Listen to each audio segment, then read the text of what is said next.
Week 1 NFL is behind us, and I'm playing a road game today because my inept internet company has failed me miserably. So I am playing a road game over at the very nice Ralph Michaels pad, where he's letting me use his audio media setup. So enough of that. We want to go back. We don't want to waste time. Let's go. What did we learn from week 1? What did we learn from week 1? Well, we learned that a lot of quarterbacks treated week 1 as preseason week 4, because we saw what, yards per completion, in some cases incredibly low, 7 yards per completion, 8 yards per completion, 115 yards, 102 yards, 82 yards. Sacks were up like crazy. Offensive line continuity. The sack thing was really astounding to me, and it just shows how fast defenses have become. Ron, your volume's low. Turn it up. Or get closer to the microphone. Oh, no. My volume is low. Okay. Well, let me see what I can do. It could be the connection that you're having over there. I don't know. Yeah, blame me. Yeah, might as well. We'll blame you for a good weekend, though, last week.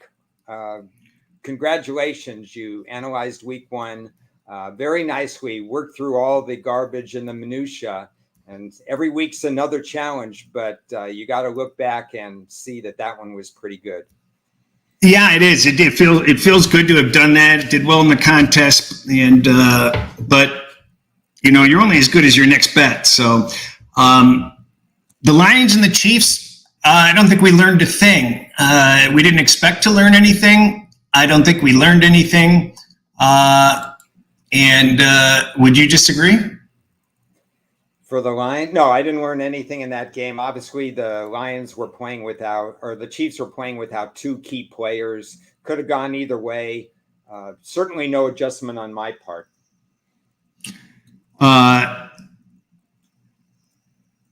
I was happy to see the Lions win. I kind of inferred that I drank the Kool-Aid, but I really thought that they could win. And when Kelsey was announced out, I got aggressive and I took season wins over, which I considered a free roll because that was an expected loss, and it paid off.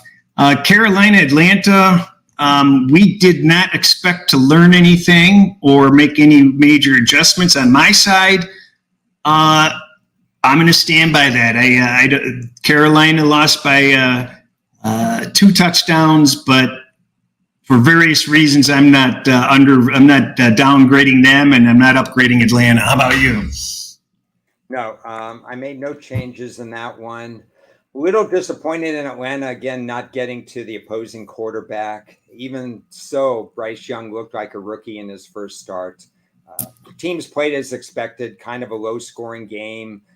2 teams that had a combined 4 starts at quarterback before this season. Teams are still going to have to learn how to win. Atlanta's got the easy schedule. We'll see what happens, but certainly no change for me. I expected a better performance from Houston. They did not as well as I expected, but they held tight. But I think that was more of a Baltimore issue than a Houston issue. Baltimore comes out of this game so dinged up that we have to downgrade them based on that alone, unfortunately. And I'm back in the same old saddle I was last year with conditioning and injuries. What about you? Yeah, Baltimore's cluster injuries seems like a fact of life. I mean, we're talking about 2 offensive line starters that are almost for sure going to miss this next week. They lost a key secondary member for at least 3 or 4 weeks. Dobbins for the season. And that guy, I always chart yards per carry with running backs. It's very important for me. Dobbins was the guy that could generate that yards per carry that Baltimore needs to unleash Lamar Jackson in the pass game with all the new weapons and the new coordinator. All that's gone now. We have to start from square one with Baltimore. As far as Houston's concerned, taking nothing away from that. That's the toughest opponent an offense could have had to face week 1. I'll learn more about Houston moving forward. I do think CJ Stroud had a better than what I thought he was going to do. 28 out of 44, I think, well in excess of 200 yards. I was surprised at that. And the fact that he threw no interceptions, possibly Houston's going to be more competitive than I thought they would be.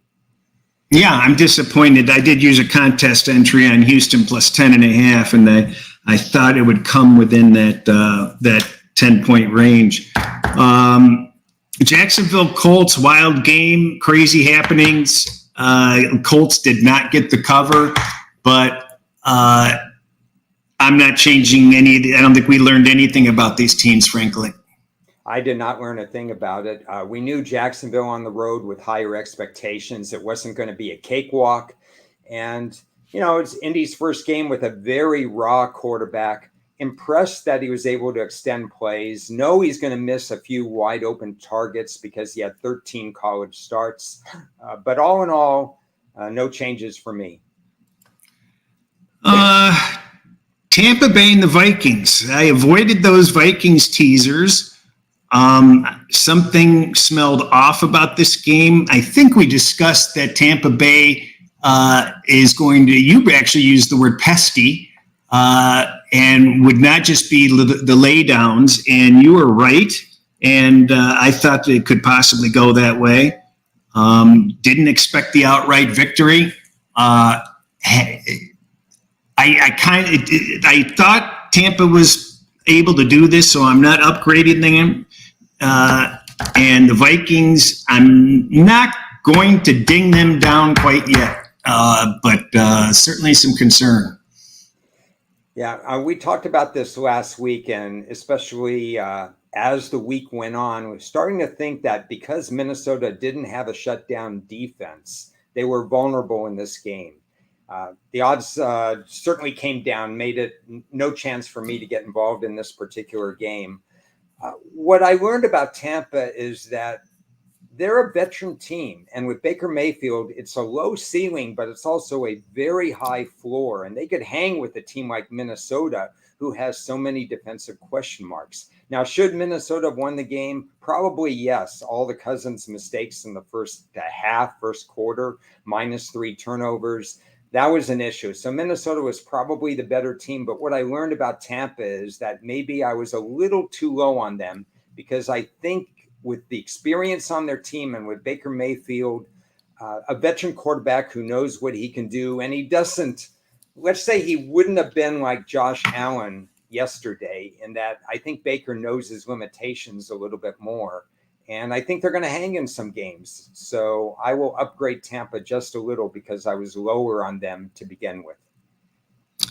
Titans and the Saints. Boy, is that a frustrating game. Tennessee definitely should have done a little bit better. And the Saints, that's a tough way to lose a cover. Some just odd happenings there. I'm not dinging either team or promoting either team. Exactly the kind of game I thought was possible. Congratulations to everybody who bet over 7.5 field goals in that game, because that's what we got. That game played out exactly the way I would have thought. And Mike Vrabel, who knows the rules inside out and knows everything about this game, now he's gone a year with me perplexed about his play calling and his decision-making on 3rd and 4th downs. There were some times that he should have punted, that he shouldn't have punted. I'm a little down on him from an offensive point of view, and he is a defensive guy. I think he wasted an opportunity to take advantage of New Orleans and their own play calling issues. These teams played exactly the way I thought they would. I squeaked out a cover in that particular game. Appreciate it, because it was kind of a weird game. Do you make anything that the other back had more touches than Henry, and Henry was not in on a lot of the key downs? Yeah, week one player usage is just crazy. We talked about a lot of the rookies and Jamar Gibbs for Detroit not getting a lot of carries, and that was by design. I was perfectly acceptable with that. Henry was surprising. I thought, even if you don't want to use him running the ball, he's a better decoy than a rookie running back. You bring him in so that somebody has to be there because he's a bowling ball when he gets going. Henry's also a better blocker at this point in time.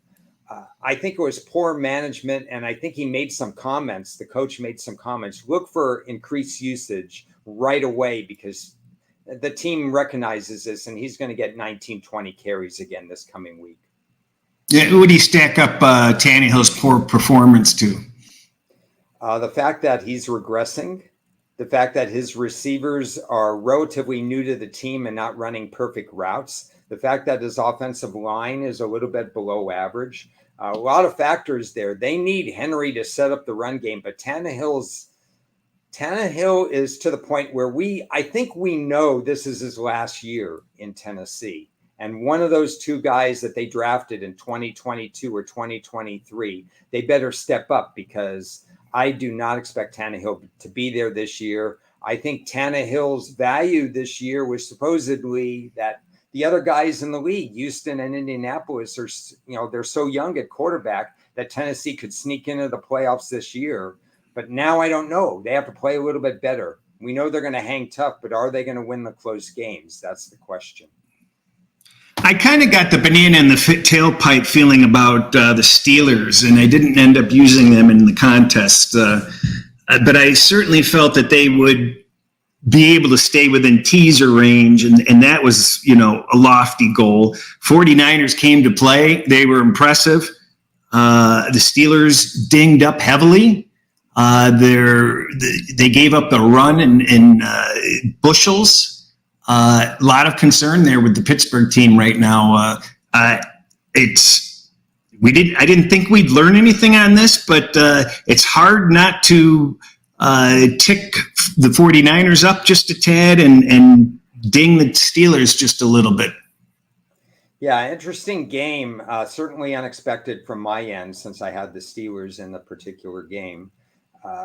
I didn't learn that much about the Steelers other than that they couldn't take advantage of what I thought would be the weakest link in San Francisco's arsenal, and that's the pass defense. That didn't happen. The run game was non-existent again for Pittsburgh.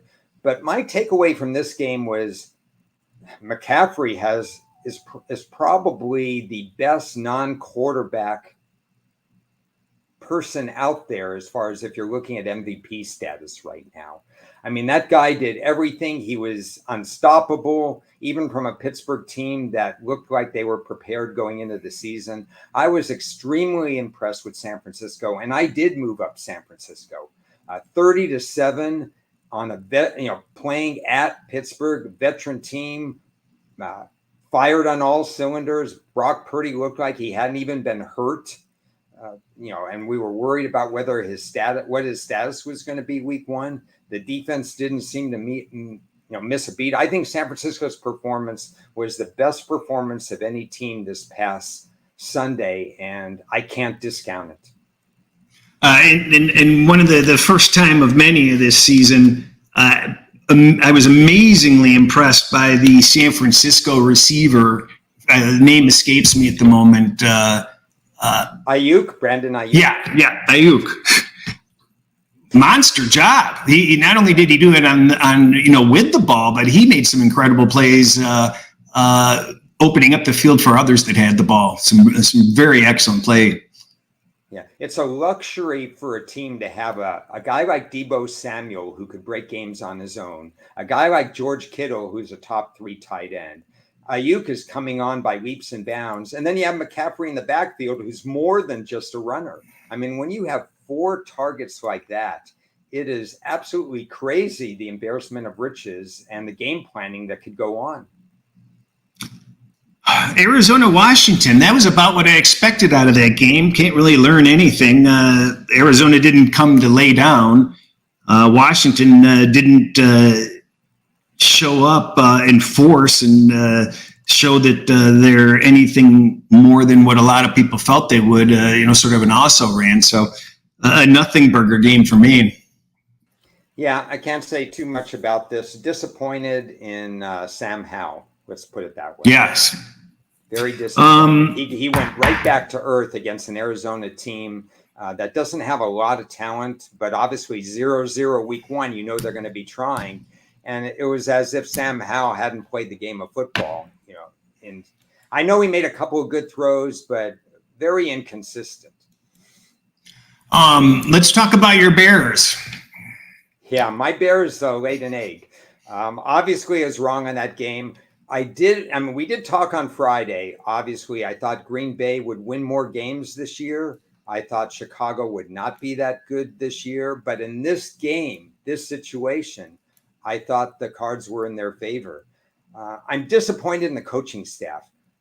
Taking Justin Fields aside, I'm disappointed in the way Chicago played defense. I'm disappointed in the way Chicago handled the game. I am impressed that Jordan Love has taken the next step. Those 3 years of development did work out great for him.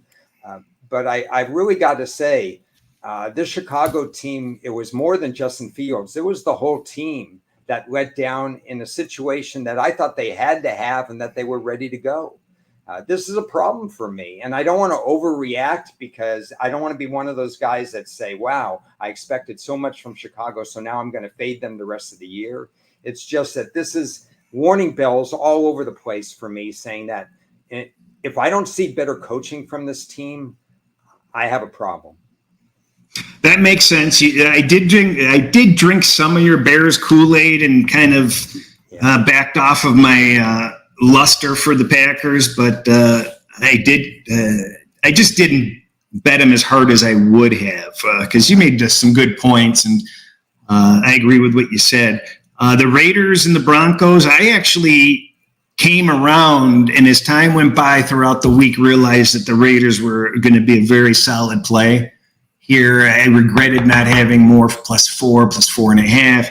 I did get some teasers in, and I did actually suck it up and take the crap line of +3. Although neither of these teams were that impressive, quite frankly, the Broncos, there were, we did see Wilson show signs of life at least to some degree. So that's kind of a good sign, but there's something wrong with that team. I can't put my finger on it. Neither of these teams were impressive. It's one of the most amazing stats in football seems to be that Jimmy G just finds ways to win games. I don't know how, but it's only one game with the Raiders, and this still, the Raiders have holes. When you start off the game by an onside kick like Sean Payton and Denver did, to me, that signals, wow, I don't really trust my team. I'm going to use the element of surprise, and I'm going to do this. And when you let Russell Wilson not cook, he wasn't even in the kitchen. I mean, Russell Wilson, what did he throw, like 6 yards per completion or something? Sean Payton kept him out of harm's way almost the entire game. And I think that relationship is going to be really tricky to watch. Very disappointed in what Denver brought to the table week one. Obviously, if they valued the kicking game more and didn't get rid of their kicker from last year, who understands the altitude and everything, they would have made an extra point in a field goal. They probably would have won the game. These are two teams that are just going to scramble week in and week out. And every once in a while, they're going to scratch out a win. Very incomplete teams. Remember, the AFC is still loaded, even though a lot of your favorites lost this week. I mean, you're talking about Buffalo lost a game, Kansas City lost, the Chargers lost, Cincinnati lost. So on the one hand, you say, wow, the Raiders are 1-0 and Denver could have been 1-0. But on the other hand, as teams get more acclimated after the preseason, Denver lost a golden opportunity in this game. They sure did. And I've got some alt-season wins over on the Broncos that I'm not too happy I own at this point. The Dolphins and the Chargers, Jesus, I'll tell you, watching Tua, boy, if he stays healthy, they're dangerous. That guy pulls stuff out of his rump. Hard to catch, makes throws that look like they're always going into the ground, but somehow the receivers catch it. The Chargers have some real problems. Their defense is no good.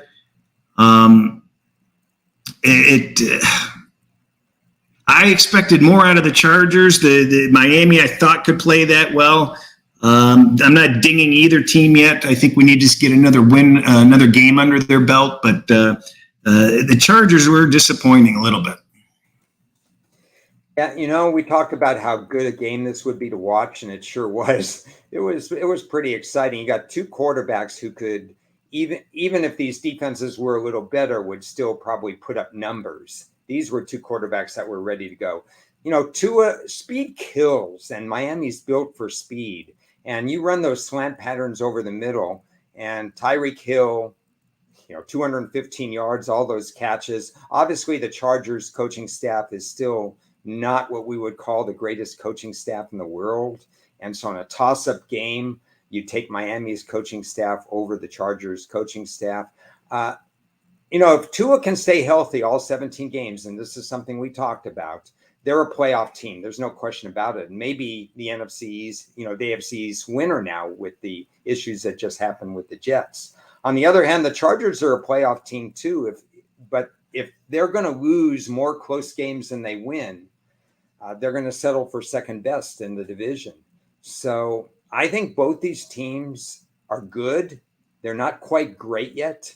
They're good. And I think it's just so refreshing to see Tua healthy and to be able to use all those weapons. I really enjoy watching them. Yeah, it sucks to have money against him. I'll tell you, you definitely want to be on his side when he's healthy. Eagles and Patriots, what a gosh awful, frustrating game for Patriots backers. At one point, it looked like we were getting blown out of the building as a Patriots backer, and then it was all but assured the Patriots were either going to win or at least cover. And I got the push on 5 for my wager, but contests were no good. And I think the Eagles were exactly about what I expected them to be, a little bit flat, not impressive. Unfortunately, they come out with a handful of injuries. That's not going to help them out. And the Patriots did some things well and some things not well at all. But about what I expected. What about you? First of all, shout out to Treasure Island for hanging a 5.5 when I was in Vegas at the end of July, because that was important. I also bet it at 5, so it's kind of a win and a push. And that's where the value, we knew this all off season, that New England was the situational and technical play. What happened though is for New England, preseason did matter. And the fact that they started their quarterback, for a handful of snaps the whole preseason, and they didn't really use their starters to where I thought they should. And I wrote that up in my preview. New England gave away the game in the first quarter and then played like we thought they would, close to the vest. We know year in and year out, they play week 1 games that are really close. They're fundamentally sound on defense. They pretty much bottled up Hurts, who didn't have any running room. Really nobody on Philadelphia, if I remember correctly, had a great offensive game. Their tight end was completely shut down. So New England was probably the team that should have won the game, if not for giving away all those points in the quarter. And then perhaps a strategy decision that Belichick himself said that he wished he had back when they were down 5, that they could have cut it to 2. They thought they could get the ball back. And with that defense, you can get the ball back with that amount of time left. And it was 4th and 12 or 4th and 17 after a penalty. So basically, we had the right side and New England was the right side, but there's little margin for error without Tom Brady in the building and Rob Gronkowski in the building. You don't have your go-to guys anymore, Bill Belichick. So you've got to get every decision right now. Their defense held up pretty well, and I was kind of worried about that. They did a much better job on defense once they got their act together. The Rams and Seahawks, wow. I mean, I said that I thought the Rams could win outright.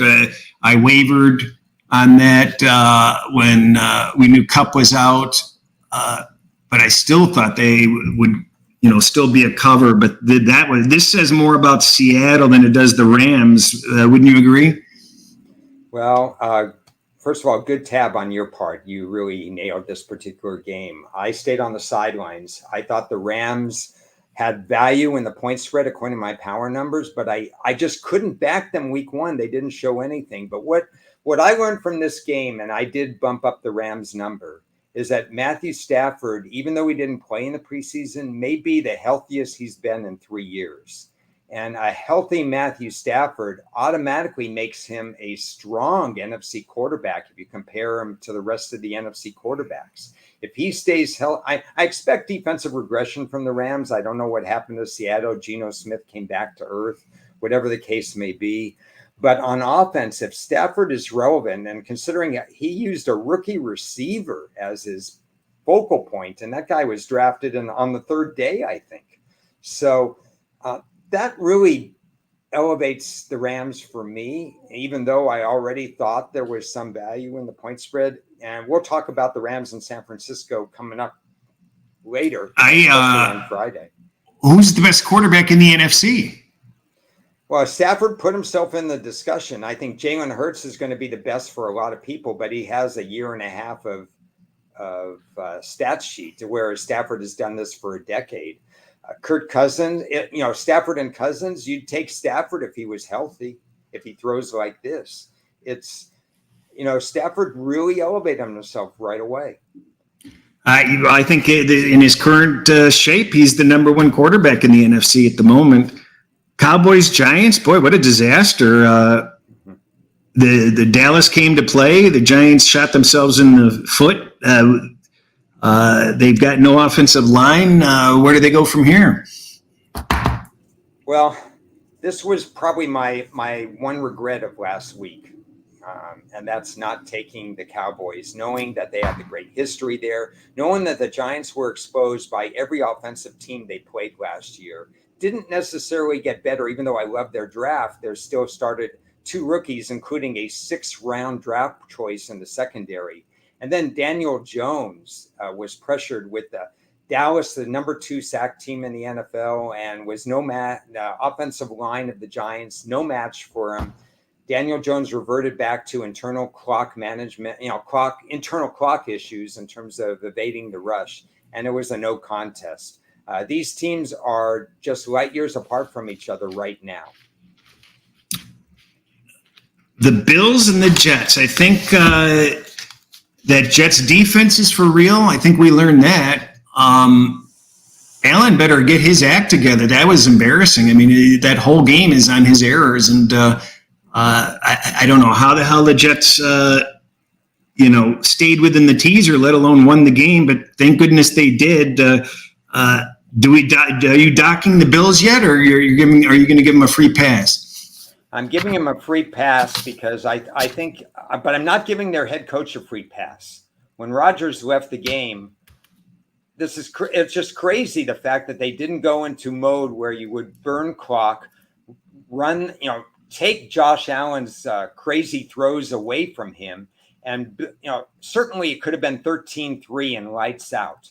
But with the turnovers, giving the Jets and the Jets crowd life, just amazing to me what happened in that game. I thought the game management for Buffalo was completely off. So I will ding their coach. I might ding them maybe a half a point in the power rating because that was a game that was in their hands. I don't know. I don't know what else to say other than that was an opportunity that Buffalo lost. Why don't you take over week 2? Guide us through week 2 and what you'd like to talk about. Okay. Mini Philly is this Thursday. I thought the line set was accurate. I think the fact that Philly won week 1 without playing their best game is a perk for Philadelphia. Personally, I think Minnie has some work to do. I think their defense is going to be exposed in this particular game. I think Cousins will be fine as long as that offensive line holds up. But I would worry personally about the Minnesota defense. What about you? Yeah, I think Philadelphia, especially after coming off of playing New England, Philadelphia is going to find the Viking defense a little bit more hospitable. But I also think that the Vikings are going to be able to offensively be okay. it's a short week. You've got a bunch of Eagle injuries in key spots. We'll have to see whether they're going to be able to make the game. So I think it's going to make. We have to see how it maps out with who's playing, who's not playing. But at least it's a good Thursday night game for once. Yeah, Bradbury, the cornerback, is in concussion protocol, and this being Thursday, I don't expect him to play if the NFL values safety at all, which means we could see a lot of points in this game. Chargers, Tennessee, line is 3. Not unexpected by me. That's where I set it. Once again, I think Tennessee's pass defense is going to be in a little trouble in this particular game. I think you do see a heavy dose of Henry in this game because you want to keep the Chargers offense off the field. Chargers played fairly well against an average to below average Miami running attack. We knew that coming in, but this will be a bigger test for the Chargers run defense. What do you say? Yeah, absolutely. I'm very interested to see how the Titans, I believe the Titans are going to have a lot more success this week. I think it's another interesting matchup, how each of these teams respond to the previous game, because it's 0-1, 0-1. So can't afford to go 0-2. I could see reasons for both teams playing better. I really think you'll get a better performance out of both teams. I'm not done. I want to do some more work on the game. I've got conflicting views on it. Yeah, I agree with the more work, and I agree. Each team has one game under their belt. We should see better performances for most teams across the board. Green Bay has been bet from the openers against Atlanta, and one of these teams is going to be full of confidence after next week because one of these teams is going to be 2-0, and neither of these teams at the beginning of the year, well, I guess you'd say Atlanta, because of their soft schedule in the division, were expected to make the playoffs, but now both of them have a legit playoff chance. Jordan Love's going to have a clean pocket again in this game because Atlanta just doesn't rush the passer. Does that sway you? What are your initial thoughts in terms of this game? I think it's really easy to overvalue Green Bay based on the ease of victory against the Bears. And I'm not buying the cheesehead Kool-Aid yet. I don't want to upgrade Green Bay, even though they did well. I kind of expected them to be able to do that. Until you manipulated some doubt last week. But in the Falcons, they were not that impressive to me. So this is a game Atlanta's supposed to win, frankly. Yeah. Okay, so let's go to Indy Houston. Fascinating game because you got the two. Can you get closer to the microphone or something? Okay. Yeah, something's going on because maybe it's because you're operating under a different system, but I'll try to shout. Okay. Indianapolis, Houston, both rookie quarterbacks, I thought overachieved week 1. It's going to be an exciting game, probably which defense comes to play in this particular game. I kind of like this game, and I do want to study this game more. I think it's going to be entertaining. What do you think on this one? Yeah, I think it's interesting because I think both of these teams are better than we thought that they would be, even though it didn't end well for the Colts last week. I mean, they should have had that. They should have had that game closer. They could have covered, couldn't they? I forget. They ended up on the 1-yard line. Maybe it was a teaser I was involved in, but yeah. Who's the better defense, though? Who do you have rated the better defense? I think in the short run, Houston's going to play better defense because their head coach is really more of a defensive-minded guy. He's proven as a defensive coordinator. I thought the fact that Baltimore scored 25 points and didn't get the run attack going so much against Houston week 1 was a telling sign. It may be that we see that Indianapolis has some running issues. By the way, Indianapolis is looking at the scrap heap almost to get running backs. They don't have a viable running back unless Moss comes back from his arm injury. their quarterback again, their rookie quarterback is going to lead them in rushing this coming week.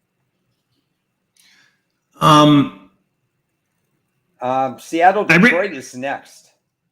I did run my model, which I never do. I don't take it really seriously, but Houston didn't come out looking all that poorly. They did some things right. I'm sorry, what did you say about Seattle, Detroit? Oh, I thought we were going on the other game, so yeah, I jumped the gun a little bit. Seattle, Detroit, my initial thought was maybe I have my Detroit power rating too low because I didn't anticipate the line coming out at the 5.5 and now 6 range. But obviously, part of it is a reaction to the fact that Seattle laid an egg last week. And part of it is just that maybe I'm a little low on Detroit's power rating. Where are you in terms of this game? I think that you have to have a legitimate concern without overreacting that the Seattle team may have some problems, which I thought might be the case. But they do get healthier this week, I believe. They'll be focused. I think the Lions and Kansas City played crap. They just both played poorly. The Lions got away with it. It showed their preseason rust was not gone. So that first half was kind of sloppy. They didn't, Kansas City didn't score a touchdown in the second half. I think you have to give a little kudos to the Detroit defense. They were trying some stuff that was really causing Mahomes some problems because they expected to be able to get certain types of passes in, and they didn't have them. And they cut him off at the knees and made him go and use second choices and do other things that were not part of their game plan. So I find that pretty interesting. I think that's quite an accomplishment that the Lions go in there, they win, and they weren't playing their best by any measure. So I'd look for a much better game from the Lions, a much better game from Seattle. That stadium is going to be loud, and Campbell's already egging on the crowd. It's going to be an event. The fans are excited. We've got an issue on the offensive line, whether Decker's going to play or not. He's not practicing, but the offensive line is so deep. And here's the strange thing, though. Even with that great offensive line and with Jones out, the Lions' offensive line wasn't as good as they normally are. A little bit more pressure on Goff than you would have expected without Jones in the lineup. The good news is another game with no interceptions. So Goff can break the NFL record, possibly this game. But more than likely next game, if I think neither team had a turnover, which is pretty good too. Yeah. So I'm going to have a tough time handicapping this game. I don't want to be a homer. I think the Lions will win this game. Do I want to lay 6? Probably not. But do I think they cover 6? I think they can. Yeah. One more thought from me on this game. TJ Watt for Pittsburgh had 3 sacks. He's the best guy in the league right now. And there are other really good guys. But let's not sleep on Aiden Hutchinson because he is now in year 2 starting to be the kind of player that makes other players play better. And so his impact on this game and on the Lions defense will be something I chart. You and I, we take 3 or 4 weeks before we turn over and we get rid of our priors and stuff like that. If the Lions defense is performing the same way they are after 4 weeks, then there is a Hutchinson factor that I think plays into the equation with the Detroit defense better than I would have thought. Yeah, I mean, and the defensive scheming was smart. That came out of nowhere. I was surprised to see that they were befuddling Mahomes, and that. Yeah. We'll have to see. It's only one game. You can't overreact. Yeah. They won the game like I thought they could. I think that they can win by a touchdown or more on this game, whether Decker's in or not. Bears and the Buccaneers. Yeah, so the Bears and the Buccaneers, when you allow 38 points at home in game 1 to a team that has a bunch of guys who could barely be of drinking age at wide receiver and tight end, and a guy making his first meaningful start at quarterback, that's just an incredible worry for me. I think what we're going to find is that Tampa Bay is more fundamentally sound, but I don't know if Tampa's not a great team. I understand the line. That's where I said it. But I mean, can Chicago win the game? That's my question to you. Well, and don't forget the Green Bay was dinged up. They weren't even whole. I mean, they could get Watson back in the lineup, and they could be a little bit stronger. But the Tampa Bay defense versus the Green Bay defense, shouldn't the Tampa Bay defense do a better job of containing Fields and also put the pressure on? In the past, yes. Actually, last year they started to slip in that regard. And then this year with their defensive-minded coach and maybe a couple of adjustments, they showed pretty good against the run week 1. So maybe they revert back to the old Tampa Bay, we play this kind of defense where you can't run on us. And if that's the case, obviously I think their game plan will be to force Fields to beat you through the air. Yeah, that has to be their game plan, I would think, because he's not going to be able to. You let that guy get loose, you're done. Raiders and Bills. Boy, yeah. I'd hate to be going to Buffalo after last night. Well, it's crazy because the Raiders could have lost, the Bills could have won. Now you've got a spread of still. I mean, the odds makers are respecting the Bills because that line is higher than what my power ratings show. So I would not have set it as high as 9.5. And it doesn't mean that I necessarily like Vegas. It just means, according to my numbers, I wouldn't have set it that high.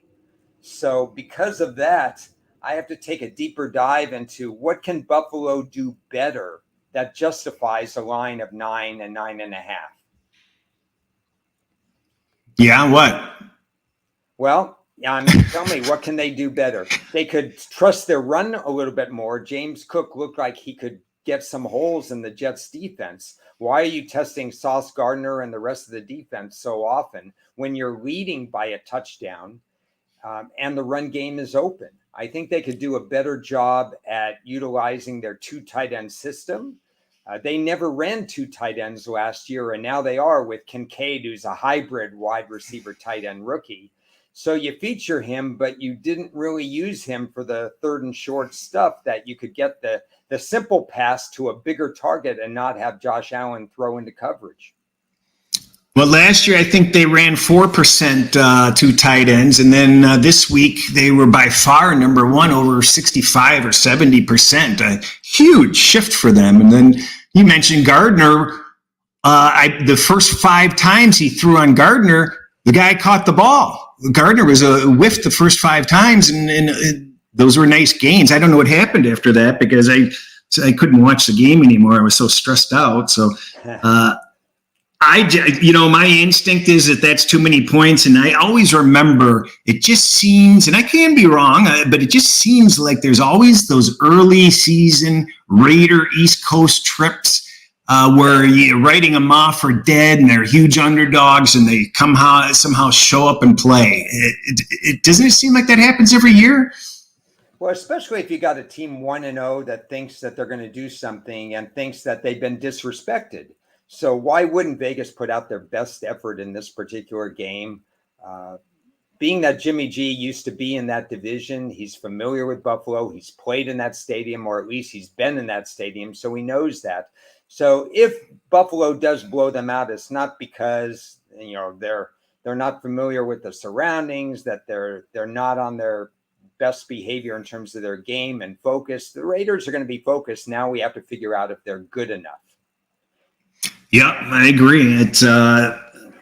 We were talking about if they go 0-4, they'll scrap the season. But if they go 2-0, they're going to be pressing. So it'll be good news for them. 2-0 on the road. Yeah, pretty good. And Vegas, for all their excitement at home, they're not a great home team versus a spread. So every game they can get is important to them. Next game is very important. Kansas City and Jacksonville. Jacksonville, by the way, lost twice to Kansas City last year. Once in the regular season and once after having that lead, and they almost had Kansas City on the ropes. We almost saw Jacksonville in the Super Bowl the way they were going in terms of putting together that 1 year removed from Urban Meyer. And now Chris Jones is signed. Travis Kelce, we don't know whether he's going to play or not. Jacksonville is down 2 offensive linemen now. They're going to lose one of their starters, and Robinson is already out for 4 weeks. So Kansas City is going to bring a pass rush again. What's your initial thoughts on this game? I saw the 2.5 there, and I started to punch it in, firmly believing that we're going to see the 3, and it was going to be a numbers play for me. And I don't know what it is. I kind of had it in my mind that the Chiefs were going to sputter, and they certainly sputtered last week. And I believe even if they get Kelce and Jones in the lineup this week, there could be some more sputtering. I believe Jacksonville will be coming to play. Like you said, there's a little bit of a limp with them. Lots of revenge, home opener. I just would like to play the Jags. I can find a case to play both sides, so I think I'm likely going to sit this one out. Yeah, I want to do more research. I think this is going to be the game that intrigues me the most, at least at first glance, for coming up this particular week. And it's an important game. And Jacksonville could possibly stamp themselves as right in the thick of the number 1 seed. And we shouldn't be talking about number 1 seed going into week 2. But if Kansas City did start 0-2, that would be interesting.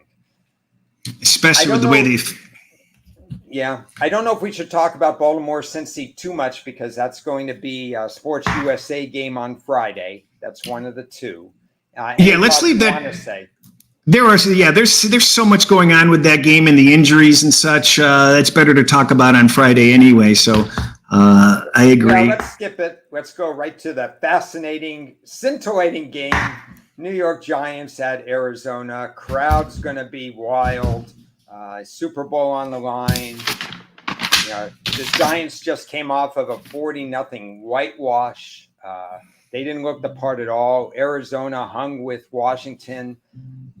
But can we, this is one of those week 1 overreaction kinds of things where you see a team win week 1 and then they go 0-17, they're 0-16 the rest of the way. Arizona didn't win, but they almost did. But I didn't elevate Arizona from that game. I don't think anybody elevated Arizona from that game. What can the Giants do better to erase last week's tape? That's just the type of game that you put behind you.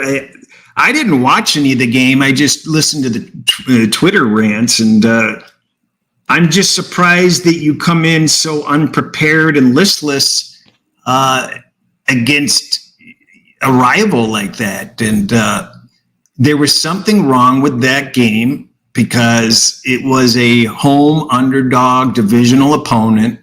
And you're supposed to, in that situation, play the under. You're supposed to play the underdog.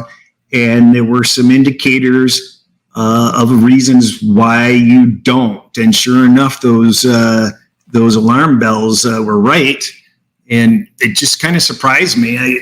I feel I'm just happy I didn't play the Giants. But I'm going to be interested to see how they show up against Arizona, frankly. I saw some Twitter commentary that, the Giants are supposed to be a solid play. And yeah, they are. There's a lot of trends in favor of the Giants this week based on the way they lost, the margin of victory that they lost by, and a couple of other things. For me, I thought 4 was a kind of a lofty number. I'm just curious. I know one of the betting groups bet at -4, and last I looked, it was up to 5.5. My only question was whether that game was bet a little early. I don't think I don't know for sure. I just felt like there weren't going to be a lot of people looking forward to laying 4 on the Giants, and it might have been able to slip under that 4. But I could be wrong. I'm not going to stand by that. I don't know for sure. What are your thoughts on that? Yeah. That's exactly the way I thought. Although the Giants would probably be steamed late if it went down to 3.5, I thought we'd get a tick to 3.5, to be honest.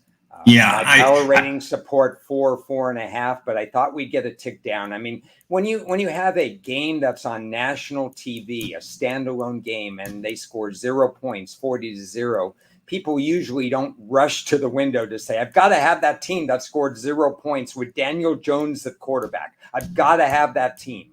It just doesn't happen. It might happen later in the week. Yeah, I think it's going to be a common topic that comes up this year is trying to figure out and evaluate when people are choosing to bet certain games because every half point matters just so much. And I'm just seeing such an impatience with I have to do it now, reasons that are more that are not betting related more than they are other alternative motive related. And that kind of mucks up a market. I'll give this one a pass because I don't know for sure because I wasn't looking at the board at the time because I had no internet and I was pulling my hair out, but it seemed like that was going to be hitting a 3.5. And then we're looking at San Francisco on the next game. One chat comment first. I'm going to give this one to you. Calm 36 says, think Giants a good survivor pick? Yes or no? Would you consider the Giants as a road favorite against an inferior Arizona team? One you would consider? No. Okay. Yeah. I mean, how are you not going to get the Giants at home when they're 4, 5, 6 point favorites against somebody else later on? Yeah, probably not a good spot that I would consider either because the Giants, they're an incomplete team. The one area I would say Arizona could have an advantage is Arizona showed a pass rush last week. And again, we saw what happened to the Giants O-line this past week. So I would expect Daniel Jones. The plan is going to be that Daniel Jones will be blitzed. The question is, how does he handle it? Go ahead. Yeah, this push up to 5.5 is not a head fake. That's a bet. So I do know that. San Francisco Rams is another Sports USA game. So, okay. So we probably could. I will say this. I'll just say one thing about the game. You could comment on it. I was a little surprised the initial line crossed 7 points. I didn't see that happening off the Ram performance and off my numbers either. So I was a little surprised that's not an indication as what I think about the game and the teams. I was just surprised at the number. Well, that number was pushed up also for the same reason that the Giants were, and I'll put that game in the exact same category of why. I mean, that was a big number. We'll have to see. I mean, we're going to have to see. It's not going to. I don't know. I could be wrong. I don't know. My immediate reaction was why. I just felt like it could sit there for a while, but and the Rams could garner some support, but maybe not. Maybe not. Talk about it on Friday. Jets Cowboys. That's very interesting. Let's do this first, since this was kind of a tease anyway, and got a lot of response to a tweet that I had yesterday. What do you see as the difference in how many points Rodgers is worth versus Zach Wilson?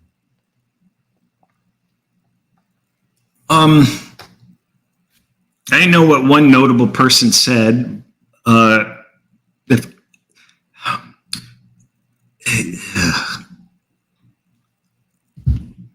I'd probably put it at about 6 points, possibly.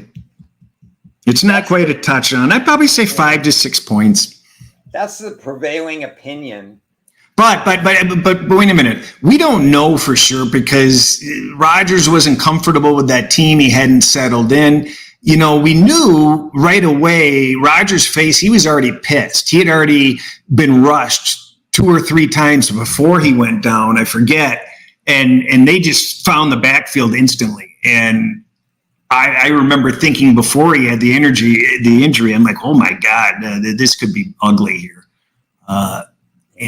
So with that in mind, with the adjustment, with the getting to know the new team and all that sort of stuff, it's not a true 5 or 6 points. Yeah, I made the adjustment much lower because I took into account these factors.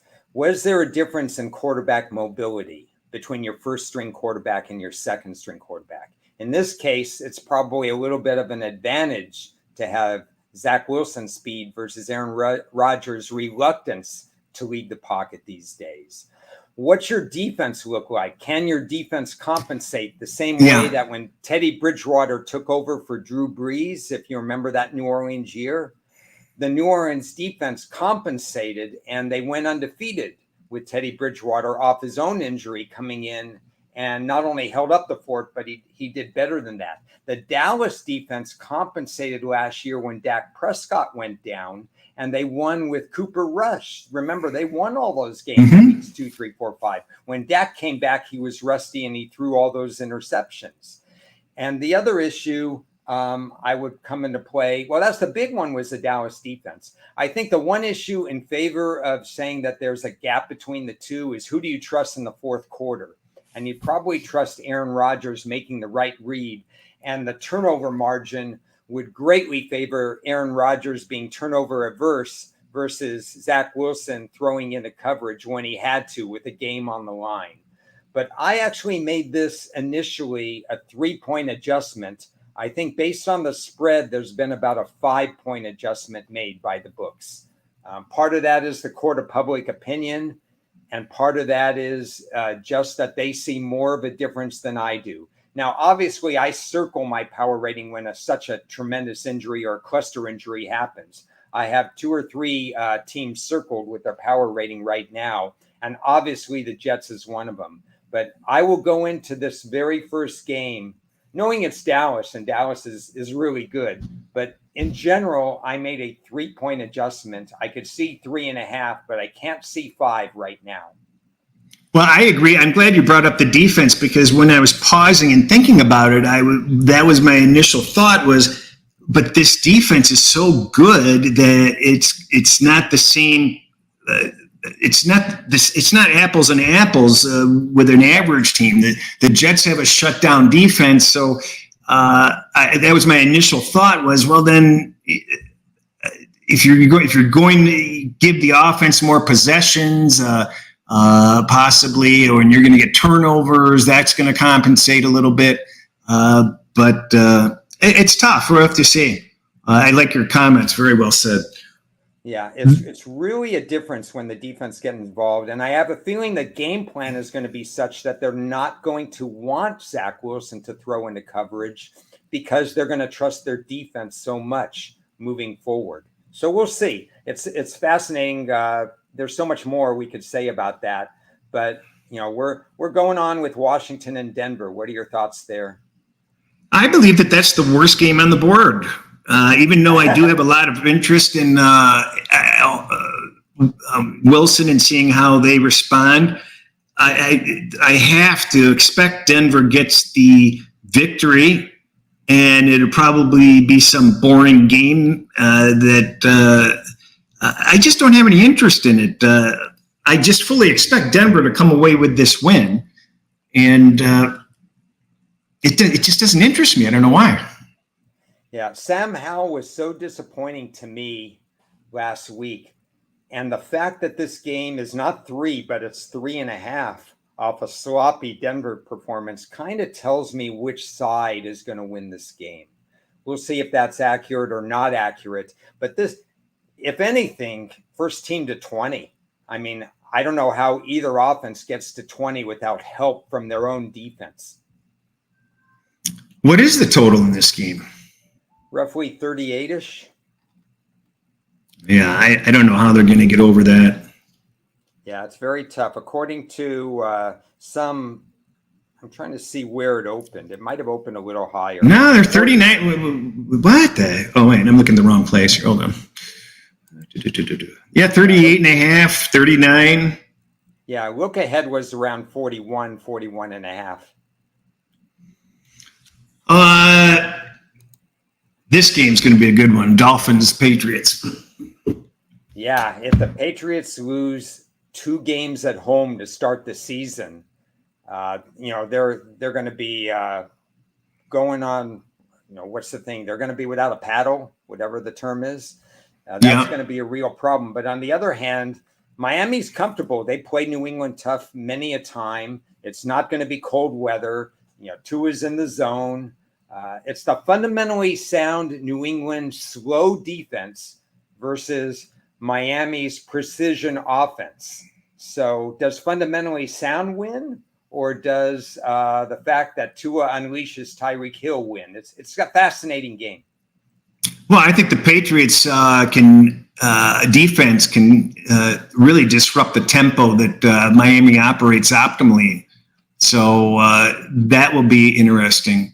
And I don't think Miami's defense is as good as Philly's. So the Patriots should be able to move the ball a little bit better. Yeah. My initial look is on the Pats, but nothing yet. I just yeah.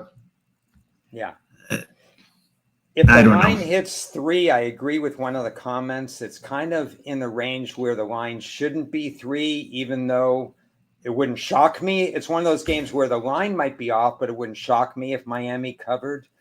I think you're going to see a heavy dose of New England running, at least to start the game, to see if they could control clock and keep that offense off the field. It's going to be a strategic battle and a very important divisional game. One thing's for sure, you hit the nail on the head there. He's going to want to cut down the game time, and he's going to want to run the ball into the ground. And hopefully control that clock. Doubleheader Monday. Yeah, and I don't know why they play these things at the same time. It's just ridiculous. So I don't know. Saints Panthers. I think that's pretty interesting. Yeah. So the Saints could win a divisional game on the road, get to 2-0, keep pace with Atlanta, who has a chance to go to 2-0. Learning experience for Carolina, really good divisional game. I have no clue how I'm going to approach this game right now. That's my answer. Really? Okay. Yeah. You have a clue? I'm looking at my notes. I don't know what I'm going to do, but I won't be involved betting the Saints. That's for sure. I may not be involved in the game at all, but I certainly won't be betting the Saints. Yeah, I'm going to have to study. I want to do more study on what Carolina did with their offensive line. If they could protect their quarterback, then yes, Carolina's got a fighting chance. I expect to see Bryce Young make better decisions. I thought he'd do better than he did week 1. So we'll see how this plays out. Well, he went interception free, didn't he? Yeah, but he missed a lot of targets. I think it was maybe he was hyped up. Who knows? Atlanta's defense is such that you should be able to take what's given. And I thought Bryce Young didn't do a good job in that regard. I worry a bit about the Saints on the road, and I think Bryce Young gets a little home cooking, possibly a little bit of a comfort level for him that might be nice. But I still believe in the Saints, so that's why it's sort of like I don't want to get involved. Yeah. The Browns Steelers, now that's going to be a real hassle. That's going to be a real hassle because for so many reasons. What sense have you made out of this game? Well, Cleveland was an unpredictable variable to me, how they were going to be, and they still are. The fact that they beat Cincinnati, they beat Cincinnati. What I liked is that the defense looks like they fixed some problems from last year, but Watson looked very average. Watson didn't look really great against a decent Cincinnati defense. Not to me. Nick Chubb looked good. The wide receivers. There's a lot to like about Cleveland. The spot initially still looked favorable for Pittsburgh. Monday night bounce back and so on. But I've got to tell you, Chris, the amount of injuries Pittsburgh took, only Baltimore rivals it. They lose their number one wide receiver. They lose. I'm looking at my notes here. They lost their tight end during the game. I have a feeling he's going to play this week, but he's an important part of their offense. 2 defensive linemen went out of this game, if I remember correctly. There were hamstring issues here and there for a lot of their team. Pittsburgh's banged up. They got nothing done on offense, and that's scary. I forget who went out that helps on the middle, but they started giving up runs down the middle in bushels. And I don't know whether you're aware of this, but the Browns like to run the ball. So how are they going to stop the Browns is my concern with Pittsburgh. And if you couldn't get the offense going last week when you were healthier, what are you going to do this week? Watson at least showed some signs of life. We talked about that last week. We wanted to see some signs of, some life. And I think we saw enough where you can either stay, you haven't seen enough, but he at least did something. It looked like he had a noodle arm at times, though, was the commentary that I kept on hearing. What do you think on that front? I'm looking at his stats, 16 of 29 for 154. That's not good enough. That's not Watson. That's not old Watson. That's Watson still feeling his way through. So that's going to be a problem. He's got Nick Chubb back there, which should open up the pass game. So expectations for me is he shouldn't be going 16 of 29 against anybody. He should be a 63 to 65% quarterback. So I thought he still showed some rust. Yeah, absolutely. That's exactly my point. But he did enough where you don't have to panic and worry that there isn't hope for him to at least get he's at least somewhat on the right track, hopefully, in their eyes. That's my only comment. He certainly didn't play well enough that's going to take that team very far. But it's compared to what we saw at the end of last season, it's miles better. If Pittsburgh loses this game, I think we'll all agree that's a big problem. 0-2 at home, lose the division game. If Pittsburgh wins this game, I'm again going to throw all 4 of these AFC North teams in a hat and then close my eyes and pick one out and say, okay, that's your favorite. Because with Baltimore's injuries, with Cleveland still showing, even if they lose this game, I like what I've seen on defense. If Pittsburgh gets this game, it's a divisional win. I know Cincinnati's going to rebound and play better. If Pittsburgh wins, this division goes into toss-up mode once again. Yep. I agree. So we've been through that whole schedule. Anything else stick out? I think we covered a lot of the injuries. Let me talk about a couple. If Austin Eckler got banged up, that's an injury to keep an eye on. Let's see. A couple of offensive linemen for New England were scratches right before game time. Yeah. It didn't help us either, remember? Yeah, but you know what happened? They announced that, and the line went down. I couldn't figure it out. Literally, 5 minutes later, the line goes closer to 3. I couldn't believe it. Yeah, I think because those offensive linemen didn't expect to play week 1, I think that's why we had first quarter issues with New England. That's where they gave up the turnovers. That's where they didn't have the great protection and so on and so forth. And then after that, everything got better. They taught them and so on. But that was a crushing blow to me. And so we have to see what's up for this coming week. Anything else as far as there are a lot of injuries, but Carolina's cornerback, J.C. Horn, who's an emerging cornerback, he is out for week 2. So that's something to think about as well. Oh, okay. Yeah, so I put that in there. That's all I got, really. I mean, we talked about week 1, week 2. Is there anything else? Overreaction, we just have to be careful. I'm spending the rest of the week making sure that I don't overreact to what happens. It's hard not to. I mean, a couple of these teams look so good or so bad. It's hard not to overreact, and I'm going to do my best. I'm going to try to have a much lighter slate this week if I can, and I think I will. I think we all benefit from watching more this week than really being aggressive here. I can't see a reason to be, even some of the, I just don't see a reason to be aggressive this week at all. Yeah, I'm really going to be curious as whether or not offenses flip the switch and pick it up a little bit. I think they will.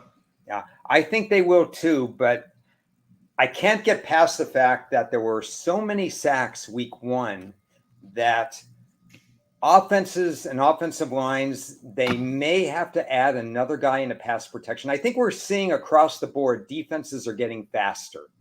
I think college teams, there's more speed in the college game, and it's translating to more speed in the NFL game.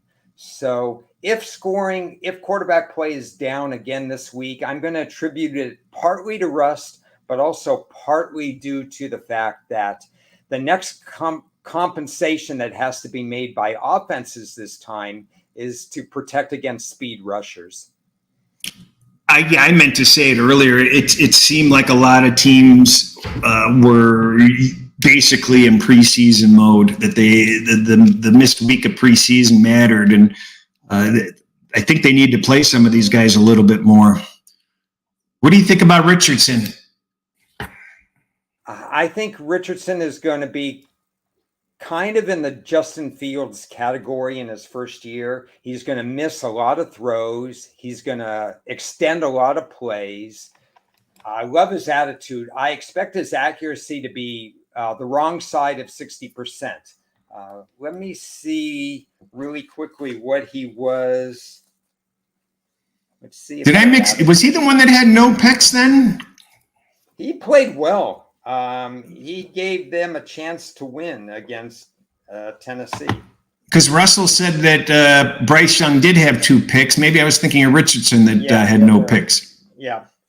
Bryce Young just didn't look right in terms of the way he was throwing the ball. Okay, he had 1 pick. Richardson?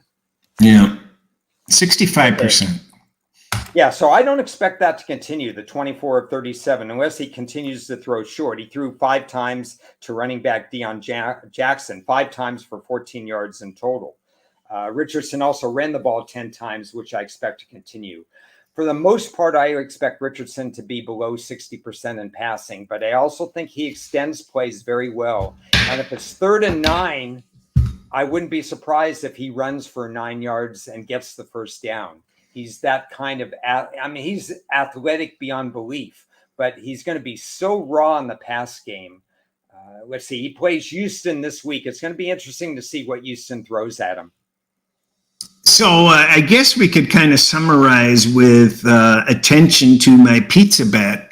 I could be wrong, but if Dallas does what they did to the New York Giants every game, isn't my 50-1 on McCarthy have a little bit of hope? Would certainly have hope. There's no question about that. 40-0 is impressive in any sport, I would guess.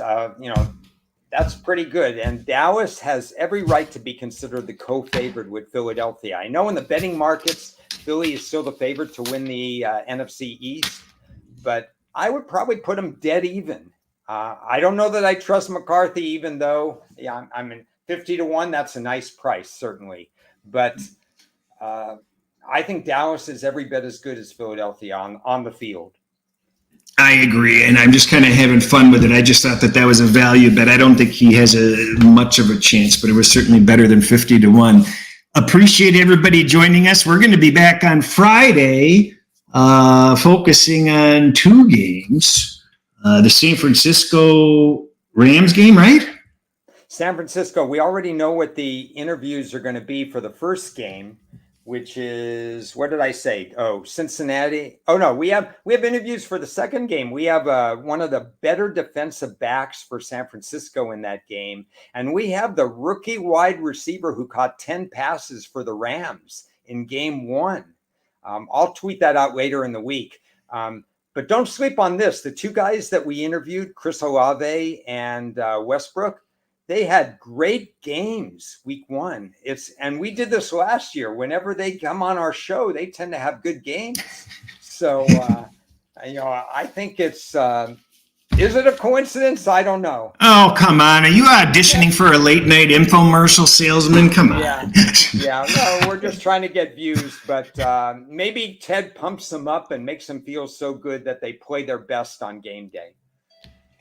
I don't know. But anyway, thanks for subscribing. Thanks for tuning in. We're going to sell you nothing. Good luck, and we'll be back on Friday. And that's it. That's hopefully it. At my See you house. Next Tuesday. See you Friday. We'll have it ready to go. Thanks. Mm-hmm.